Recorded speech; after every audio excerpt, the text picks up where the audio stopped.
to my podcast on real relationships.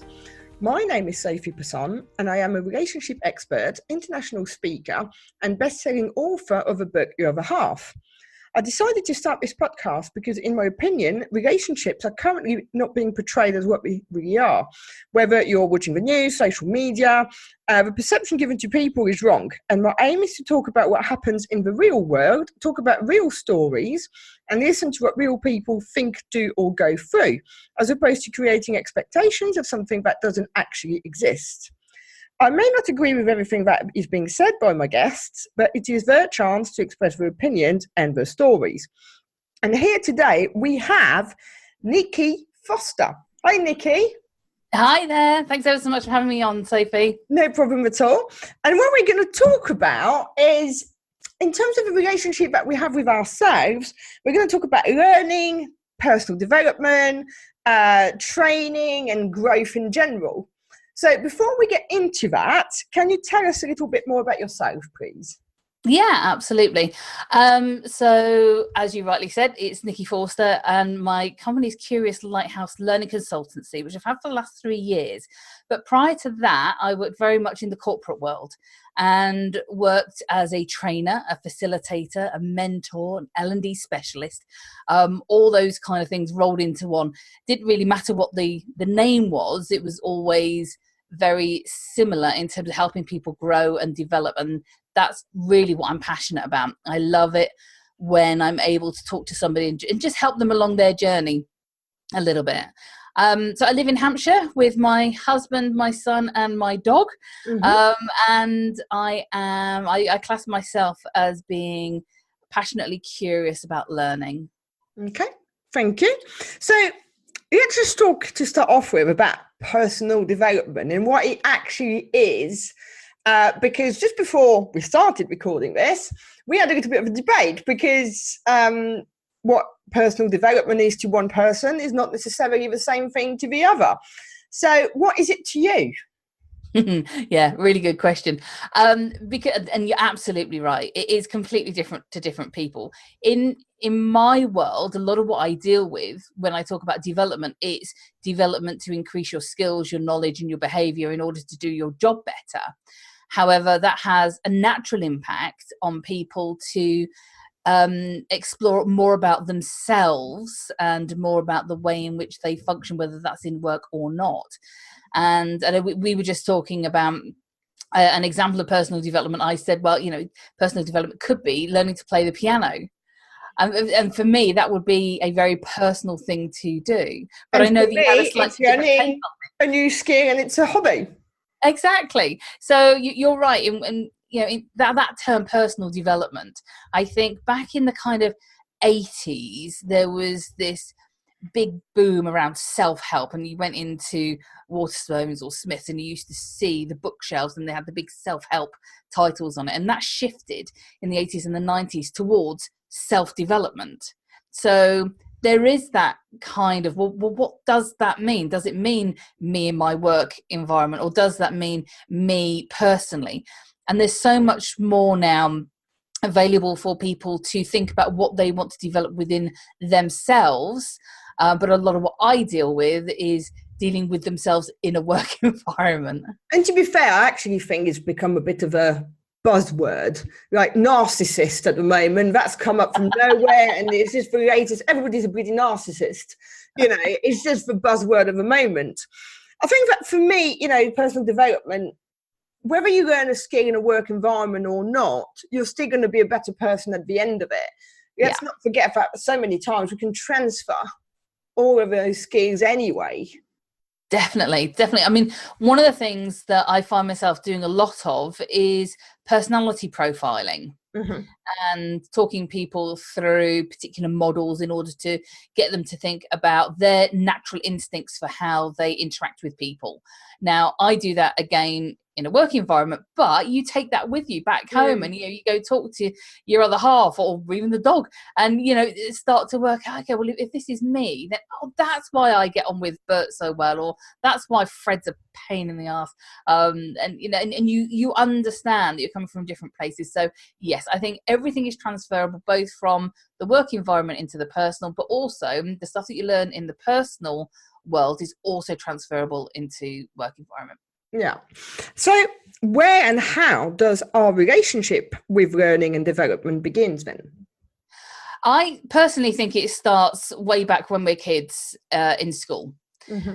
Because we're very impressionable, obviously, at an early age, and most of us, certainly in the UK, have gone through a very similar format of starting school when you're about 4 or 5 and being taught in a set way.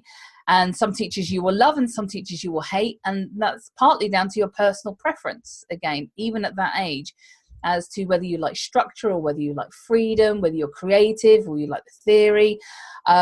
All of those things start to build your impression of what it means to be taught. So I think that's, for me, is very much where it starts. There's also that nature versus nurture argument as well. So, what's going on at home, what's going on in the culture, I'm just going to butt in. It's got nothing to do, well, it has to do with it, but it doesn't go with the flow of questions I've got in my head, shall we say.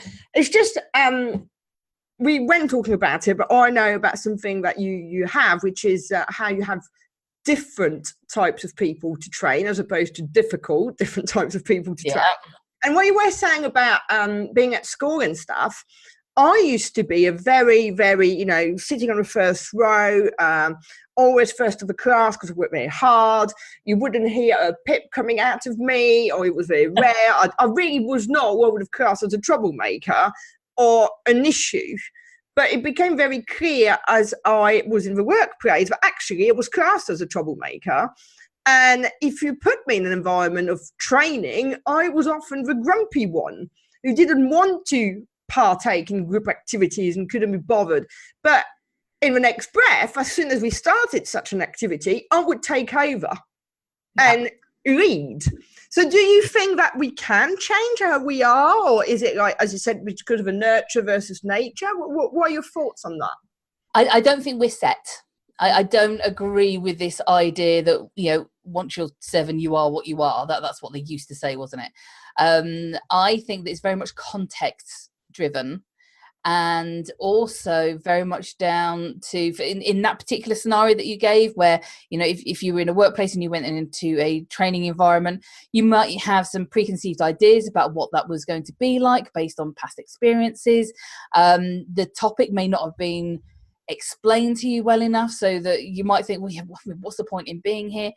But there is also, like you said, you wanted to get involved and you wanted to take charge, and the taking charge part, from my perspective, if I was leading that training activity, somebody who takes charge is because that they do want to be involved, but they want to be involved on their terms. So somebody who takes charge of an activity, all my role is to make sure that they're doing what they need to do.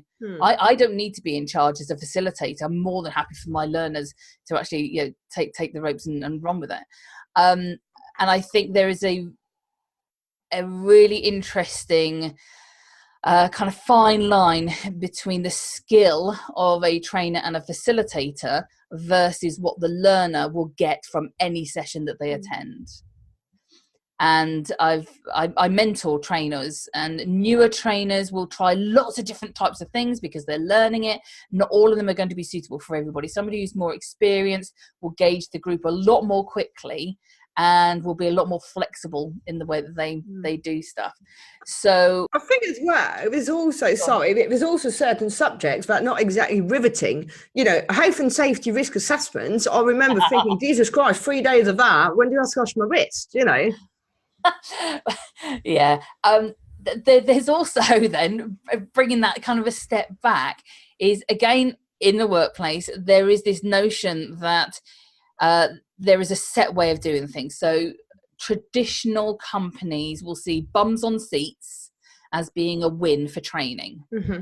So I've got somebody for 3 days. I'm going to bore them senseless on health and safety training for those 3 days. And at the end of it, they are accredited in whatever that was, even if it was just attending. Doesn't mean to say you've learned a single thing.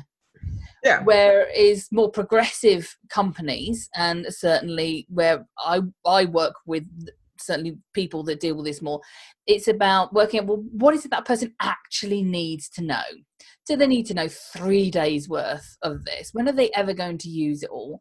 How is it that they need to know? So it's much more these days about working with the learner rather than it being all about the trainer.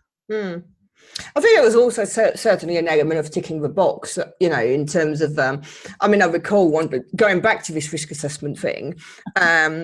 So I used to be working in security, and I was an area manager. I had, an area of the south of England or southeast or whatever to cover.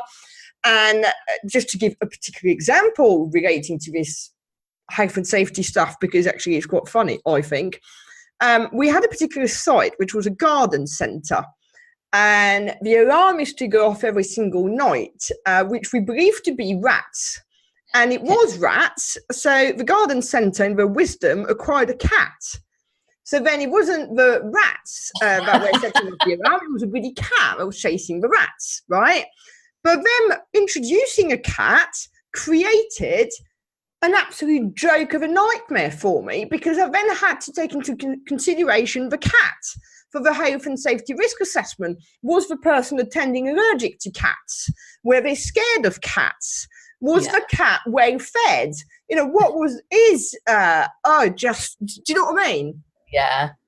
I think there are certain topics that you have to do, whether it be by law or to cover yourself on insurance or things like that, but that there is still interesting ways of being able to learn that stuff. And in terms of your personal style for learning, I think that's where that comes into play. And if you've got a good facilitator or a trainer, they will have something for everybody within a session. Personally, I very rarely run full day sessions anymore, because it's just too long to keep people engaged. But there's nothing to say that 3-day session couldn't be broken down into much smaller chunks and into a bit of pre-learning, a bit of online learning, some webinars. And don't get me wrong, this was before that kind of age. We're going back a long time here. Sure. But so in terms of our relationship with learning and development, how does it continue after school? So by the time we finish school, we're pretty fed up with being told what to do. Of course, we're teenagers by then as well. And, everybody hates being told what to do when they're a teenager. So that there is an element of not necessarily rebellion, but wanting to find your own way. And some people get to that stage much quicker than others. I think I was probably 8 by the time I just kind of, I'm fed up with this and just want to do it my own way. Yeah. So unlike you, I was not the person sat at the front of the classroom and listening to everything. I was busy doodling my book and creating stories. So by the time we get into the workplace and we are told as relatively young people that we're going to go on a training course, our only real experience of that might be school. Now, school has changed a lot since I was at school. They are much more interactive, much more hands-on, and in some respects, workplace training is a backward step because they don't have the technology or the infrastructure or any of that kind of stuff that some schools will have had in place. So again, there's an adjustment to it. There's also the culture to take into account as well. I think that the biggest thing over the last 10 years, and I mentioned this just before, was actually that the world of training has changed over the last decade. So when I first started doing my qualifications, it was called a certificate in training practice. That was the foundation certificate that I took many moons ago. The word training no longer exists almost when you look at it now. It's very much learning and development. So you would do a certificate in learning and development. You would get your diploma in learning and development. And it'll be interesting to see whether that changes going forward. So less about learning and development and more about learning and performance. Is where I see that kind of heading in the future. Which, if I may interrupt for a second, because in my varied stick and security kind of environment, I did the train the trainer courses to be able to deliver the basic job training. I then, when I left Chubb, or G4S as they're called now, I did an NVQ in assessing the performance of others in the workplace. But for me, that was too much tick the box. Yeah. When really taking the person into a journey, if that makes sense. Yeah. Yeah. And again, a lot of that, how long ago was that, Sophie? That would have been 2012, I think. Yeah. Okay. All right. So yeah, there are still certain things that will be tick boxes. Yeah. To do.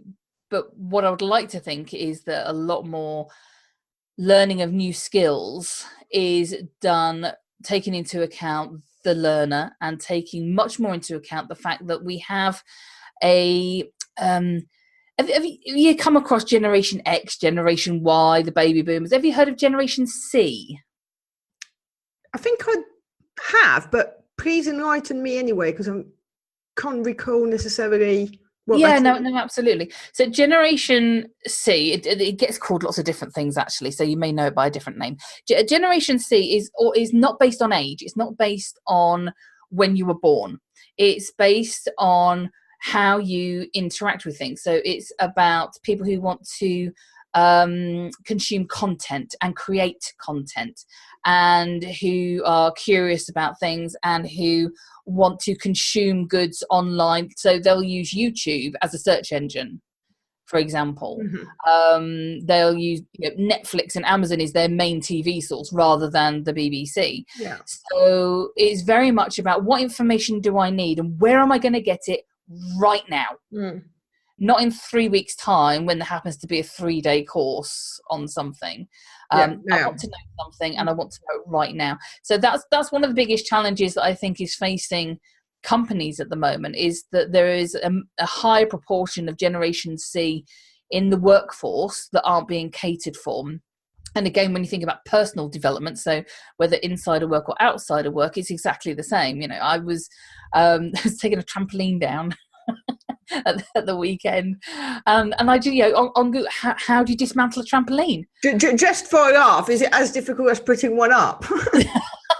No, it's basically just the same in reverse. But it's that kind of stuff. It's you want the answer, or most people want the answer instantly. So how do you get that? And I think the people who have the skill to know where to go and how to ask are those that will find themselves developing a lot more quickly. And that's the skill that really needs to be taught. That leads us very nicely to one of the questions I had.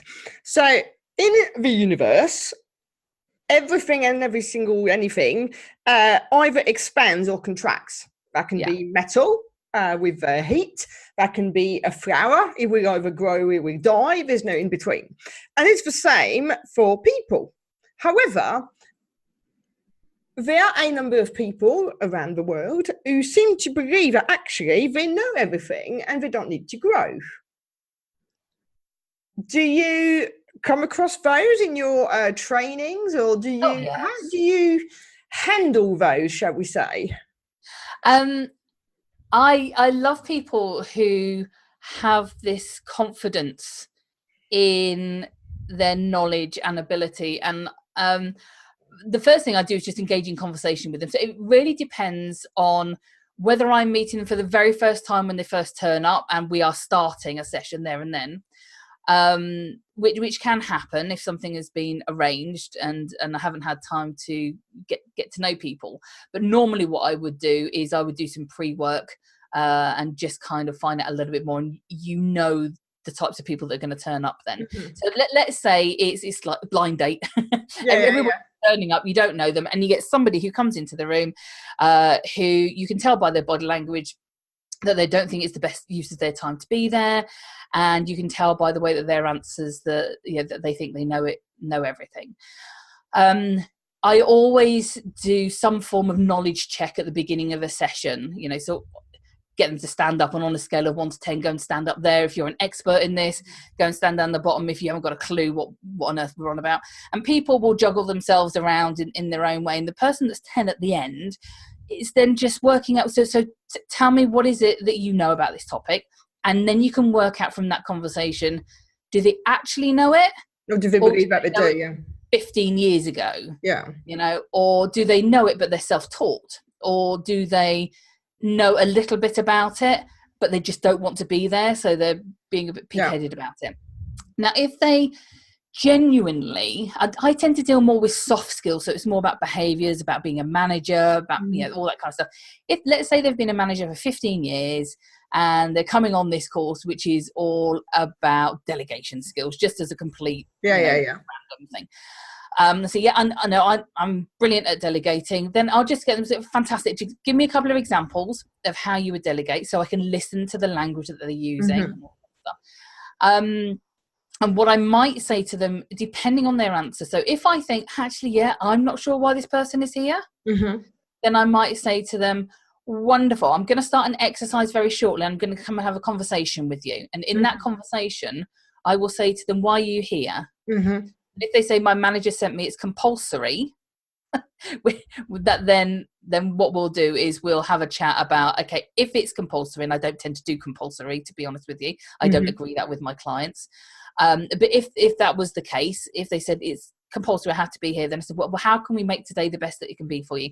Are you able to share your experiences? Are you able to share with the group where things went right, where things went wrong, when you first started out, how you did it? So I include them. I almost make them a co-facilitator. If they're not of that mindset and they're, no, you know, I'm not here to get paid to do your job, and I've never had that, to be fair.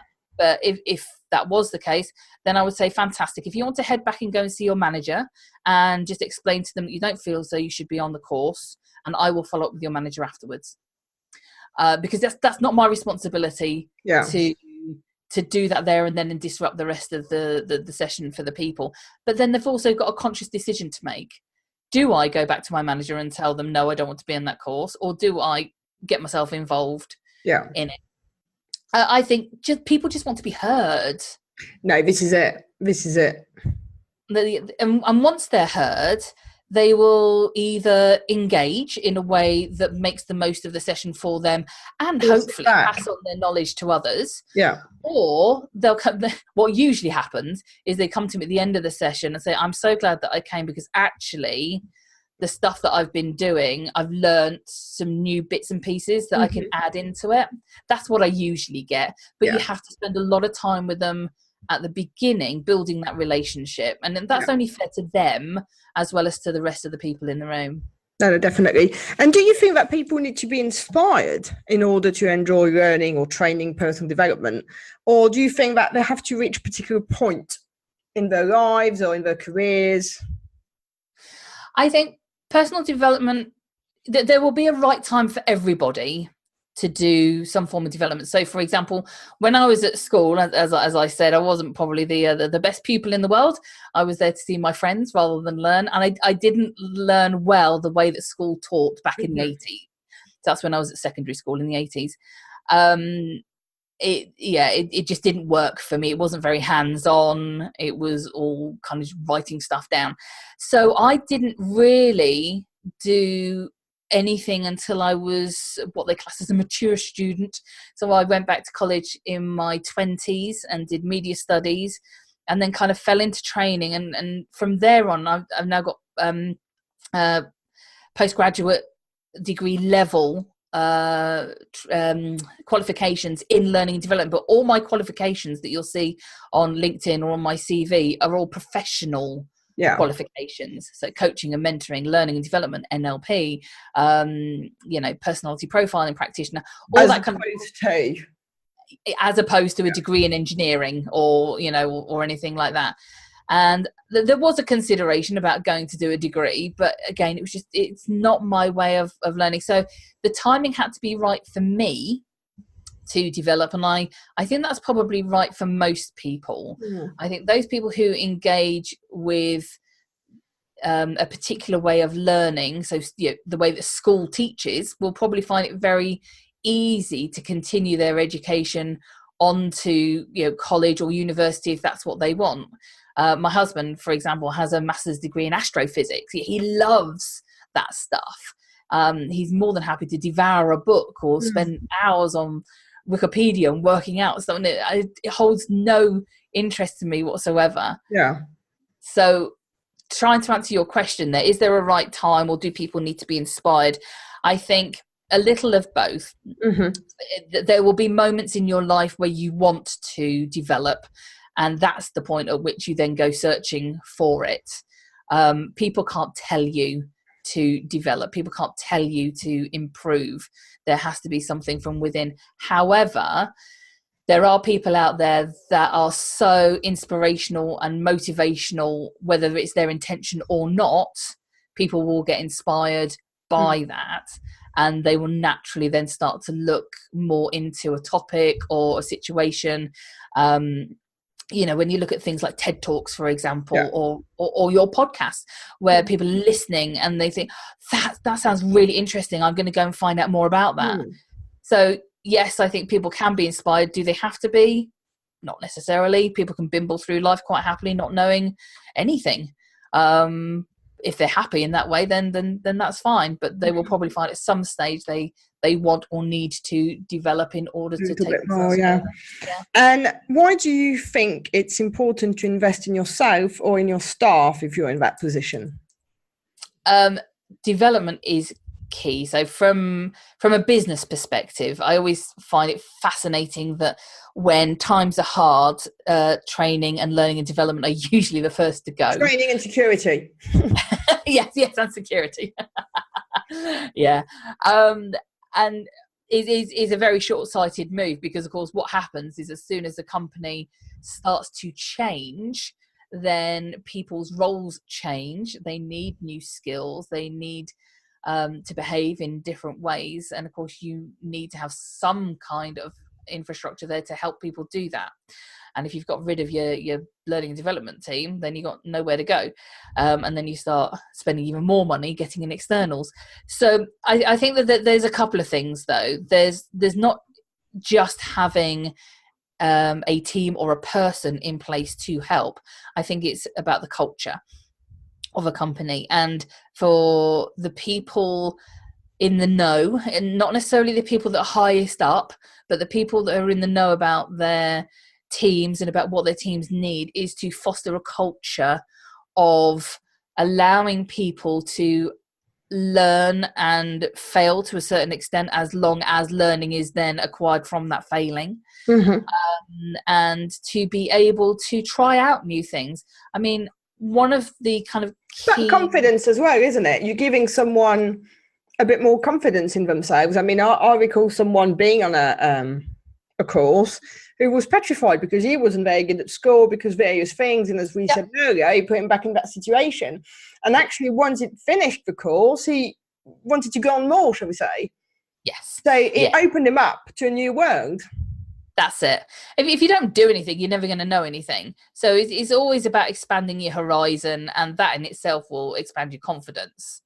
I mean, one of the very first forays into doing any kind of training, not formal training, when I was a lot younger, was back in the 90s. They had all these paint effects that were taking off. Everybody was rag rolling the walls and crackle glazing anything made of wood. With a bit of spin, Yes, that's exactly it. And I had a job with B&Q at the time on the decorative department, and we had all these new products in and nobody knew how to use them. So my manager kind of came across to me and said, "Nick, you can talk. go and demonstrate these products." So I took myself off into a corner with a bit of MDF and then tried out all this stuff. And a year later, I was running 6-week workshops for customers on all these kind of paint effects and interior design and all sorts. And had my manager not asked me to do that, I don't know whether, I'm pretty sure I'd still be doing roughly what I'm doing now, but it might have taken me a lot longer to get there. It's funny, isn't it, how sometimes it's just a chance thing, so to speak. A minor seconds or choice or decision that changes everything. That's it. And I think, if something is within you, if you're passionate about something, you will find your way to it. But having other people there that can help you and support you, prompt you, inspire you and motivate you to get there, which is a lot of what my role is, will help you get there a lot quicker. Yeah. And believe it or not, we're already getting to the end of our time together. Wow. So my last question would be, what have you learned about people and development over your career? Oh, that's a deep question. I know. I have learnt never to assume anything and never to judge anyone. As a very young, naive trainer, I was very gung-ho with doing lots of exciting activities and getting very, what's the word? Hurt when people didn't join in or didn't want to join in and stuff like that. Bearing in mind, this was 20 odd years ago. Now, as people come in, I'm just looking, I'm just gauging, who are you? What, and who are you telling me that you are? Mm-hmm. Which is even more interesting, because that might not be who they are at all. That might just be their front. So the biggest thing that I have learnt is to read people better by not judging and not assuming. And I think, interestingly enough, actually, this is something that we should all do in life, full stop, anyway. Yeah, I mean, we have a natural instinct to do it. The whole kind of, survival aspect of, do I like this person? Do I not? Do I feel safe? Do I not? But certainly in a safe-ish environment of training or a course or something like that, it's certainly the role of a trainer or a facilitator to be able to do that and not make anybody in that room feel uncomfortable. Yeah, no, definitely. Well, Nikie, thank you so much. That's all we've got time for today, unfortunately. So thank you. And if you've enjoyed the show, then please subscribe, leave us a review, but more importantly, come back for the next episode. Thank you. Thank you so much for having me on, Sophie. No problem.